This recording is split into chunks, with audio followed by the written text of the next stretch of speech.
শিৱসাগৰৰ বিভিন্ন প্ৰান্তৰ লগতে শিৱসাগৰৰ ঐতিহাসিক ৰংঘৰ বাকৰিটো কৃত্ৰিম বানৰ সৃষ্টি হৈছে আৰু মই বৰ্তমান উপস্থিত আছো শিৱসাগৰৰ ঐতিহাসিক ৰংঘৰ বাকৰিত আৰু এই ৰংঘৰ বাকৰিত আপোনাৰ এজাক বৰষুণৰ ফলতে আপোনাৰ এই ৰংঘৰ বাকৰি ডুবি গৈছে আৰু দেখিব এআঁঠুলৈকে ইয়াত পানী হৈছে। আপোনাৰ ইয়াত সৌন্দৰ্য বৰ্ধনৰ নামত আপোনাৰ যি কাম কৰিছে ৰংঘৰৰ পাছফালে আপোনাৰ সেই কামৰ ফলতে আপোনাৰ নলা যিসমূহ নলা আছে সেইসমূহ নলা বন্ধ হৈ গ'ল আৰু তাৰ ফলতে আপোনাৰ ইয়াত পানী হৈছে। ইয়াত যি পুৰাতত্ব বিভাগ আছে, কেন্দ্ৰীয় পুৰাতত্ব বিভাগ আছে, কেন্দ্ৰীয় পুৰাতত্ব বিভাগৰ ভুলৰ বাবে আপোনাৰ আজি এই শিৱসাগৰবাসীৰ ৰাইজে এই দুৰ্যোগ ভুগিবলগীয়া হৈছে। যিহেতু শিৱসাগৰবাসীৰ বাবে গৌৰৱ বুলি ক'ব পাৰি আপোনাৰ এই ৰংঘৰ, আৰু এই ৰংঘৰত যি এই ধৰণৰ পানী হয় তাতকে লজ্জাজনক বিষয় আপোনাৰ শিৱসাগৰবাসীৰ বাবে নাই। পুৰাতত্ব বিভাগে মাত্ৰ কিছু পইচা কালেকশ্যন কৰে আৰু সেই পইচাৰ বিনিময়ত আপোনাৰ ইয়াত পৰ্যটকসকলক সোমাব দিয়ে, কিন্তু তাৰপিছতো কোনো ধৰণৰ উন্নয়ন কৰা দেখা পোৱা নগ'ল আজি পৰ্যন্ত। আৰু এক আঁঠুলৈকে আপোনাৰ ইয়াত ৰংঘৰ বাকৰিত পানী হৈছে। পূৰ্বতে এনেকুৱা ধৰণৰ পানী কেতিয়াও দেখা পোৱা নগৈছিলে। আমাৰ লগত আপোনাৰ মহেন্দ্ৰ দা, ৰ'ব কি ক'ব এই মুহূৰ্তত, যিহেতু আপোনাৰ এআঁঠুলৈকে পানী হৈছে? কি ক'ব মানে আপোনালোকে নিজে দেখিছে, আমিতো ৰংঘৰ বাকৰিত আছো, ৰংঘৰৰ সন্মুখত এতিয়া একাঠু পানী, একাঠুতকৈ বেছি পানী। অতি দুখ লগা কথা। অসম আৰু অসমীয়াৰ স্বাভিমান হৈছে ৰংঘৰ। আমি ৰংঘৰক লৈ গৌৰৱবোধ কৰোঁ। অসমে ৰংঘৰক চিনাকি দিয়ে বিশ্ব দৰবাৰত, কিন্তু আজি সেই ৰংঘৰৰ অৱস্থা আপোনালোকে দেখিছে। আমি বাৰে বাৰে দল সংগঠনবিলাকে আমি বিভাগীয় কৰ্তৃপক্ষই হওক, জিলা প্ৰশাসন হওক, অসম চৰকাৰ হওক, বাৰে বাৰে কৈছোঁ যে ৰংঘৰটোৰ প্ৰতি ভাবুকি আহিছে। বাৰে বাৰে কৈছোঁ যে এজাক বৰষুণ দিলে ৰংঘৰৰ পানী ইয়াত জমা হৈ যায়, আৰু এনেদৰে যদি বছৰে বছৰে যদি ইয়াত ৰংঘৰৰ ভিতৰত যদি পানীটো ৰৈ যায়, তেতিয়া ৰংঘৰৰ প্ৰতি ভাবুকি আহিব, ৰংঘৰটো ইয়াৰ পৰা শেষ হৈ যাব। গতিকে আমি আজি আকৌ দাবী জনাইছোঁ যে আৰ্কলজি বিভাগক কৈছোঁ যে তেওঁলোকে কৈছে ইয়াৰ পৰা পানী ওলাই নাযায়, তেতিয়াহ'লে আপোনালোকে কি আঁচনি লৈছে? আপোনালোকে মাত্ৰ ৰংঘৰটোৰ সংৰক্ষণ আৰু শোভাবৰ্ধনৰ কাৰণে ইয়াত চাৰিওফালে বেৰা মাৰি দিলেতো ৰংঘৰটো সুৰক্ষিত নহয়। তেওঁলোকে কেৱল মাত্ৰ ইয়াত কাউণ্টাৰ খুলি পৰ্যটকসকলৰ পৰা পইচাটো ল'বৰ কাৰণে তেওঁলোকে আহিছে নেকি? মাত্ৰ ইয়াত টিকেট বেছি তেওঁলোকে পইচাটো ঘটিব আৰু ভাৰতলৈ পঠিয়াই দিব, এই কথাটোৱে তেওঁলোকৰ আছে নেকি? যদি তেওঁলোকে অকল পইচা ঘটিবলৈ আহিছে, তেতিয়াহ'লে সেইটো আমি কৰিবলৈ নিদিওঁ। আমি ৰংঘৰটো আকৌ আমি নিজৰ হাতত ৰাখিম।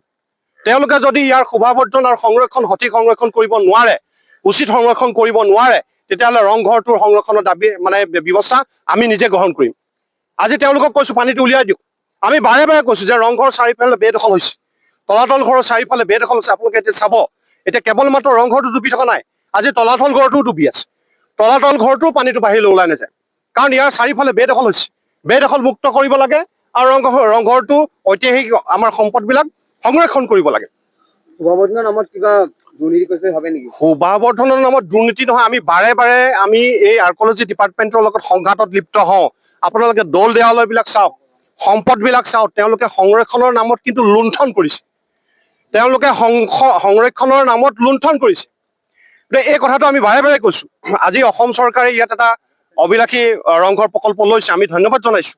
আমি আহোম সংগঠনবিলাকে দাবী জনোৱাৰ স্বত্বত মাননীয় মুখ্যমন্ত্ৰী ডাঙৰীয়াই ইয়াত এটা আমাৰ প্ৰকল্প দিছে। তাৰ কাৰণে আমি অসম চৰকাৰৰ মাননীয় মুখ্যমন্ত্ৰী ডাঙৰীয়াক আমি ধন্যবাদ জ্ঞাপন কৰিছোঁ।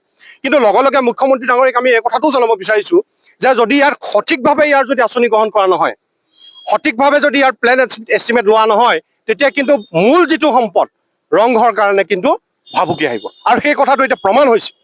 গতিকে আমি মাননীয় মুখ্যমন্ত্ৰী ডাঙৰীয়াক হস্তক্ষেপ বিচাৰিছোঁ, প্ৰত্যক্ষ হস্তক্ষেপ বিচাৰিছোঁ। আমি মুখ্যমন্ত্ৰী ডাঙৰীয়াৰ লগত আলোচনা কৰিম যে এই যিটো ৰংঘৰ প্ৰকল্প, এতিয়া বিভাগে কৈছে দেই, বিভাগীয় কৰ্তৃপক্ষই কৈছে যে ৰংঘৰ প্ৰকল্পটো কৰাৰ কাৰণে মাটিটো ওখ হৈ গৈছে, এইফালে পানীটো হৈছে।